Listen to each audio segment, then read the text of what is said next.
Mga idol, matagal-tagal tayo hindi naka-upload ng video.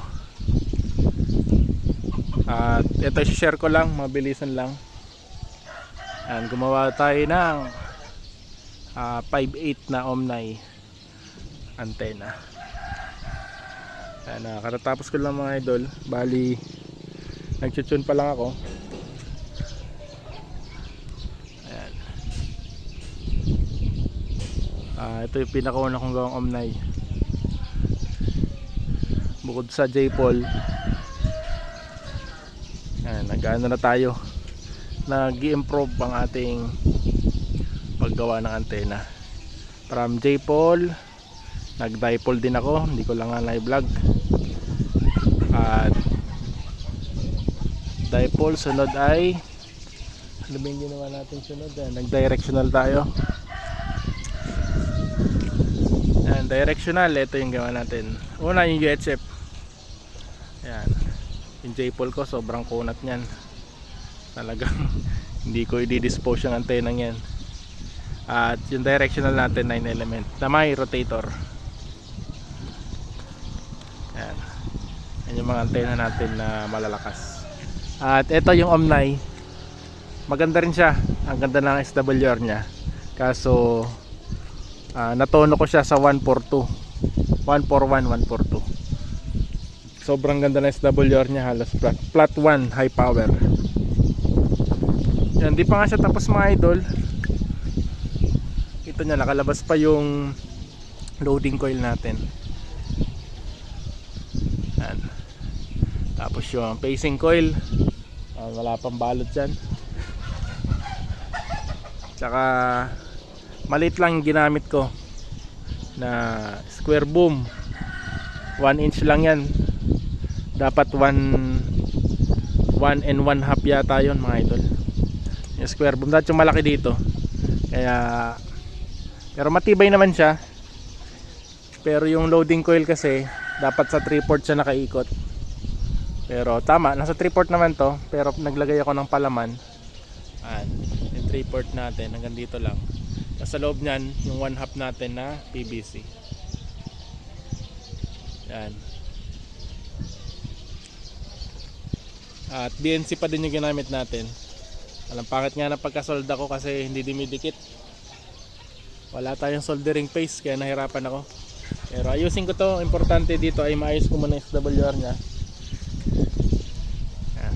Ito, may kasama tayo. May guest tayo. Ano masabi mo sa antena? Maganda. Maganda. Narinig mo kanina, may nakakasagap pa tayo ng radyo. Narinig mo ba dun sa loob? Ayan, maganda daw mga idol, sabi ng ating guest. Ayan, paglaki niyan, maghihilig din yan sa radyo. Ayan mga idol, matagal tayo hindi naka-upload. At ito, gagawa ko ng tutorial nito. Gagawa pa ulit ako baka sa susunod na mga araw. Malapit na kasi yung deadline ng pagpunta namin sa Legazpi sa NTC. Asikasuhin ko muna yung mga requirements ko. At may exam kami March 20 para sa amateur radio operator.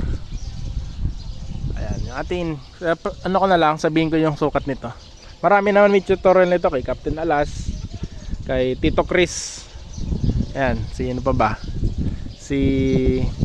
Yung Pinoy Antenna Maker, nakalimutan ko yung pangalan. Search na lang Pinoy Antenna Maker. Sino pa ba yung magaling? Ayun, sino ba yung Negosyanteng Marino. Yan, doon natin to nakuha. Pero pinaghalo-halo natin yung kanilang mga gawang antena. Yan, itong pacing coil kay Tito Cristo. Tito Chris, yung palamig. Yan, Tito Chris palamig. Yan, yung taga Nueva Ecija. At yung naman, yung ibang design naman kay Pinoy Antenna Maker. Kalimutan ko kasi pangalan. Yan, search nyo na lang yung ibang design. Tapos kay Negosyanteng Marino, yung 5.8.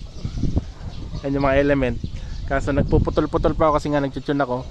Ang baba ng frequency ko nasa 142 MHz, 141 to 142. Nasa flat 1 siya. Pero hindi ko siya maitaas ng 143 hanggang 146 sana. Masaya na ako doon.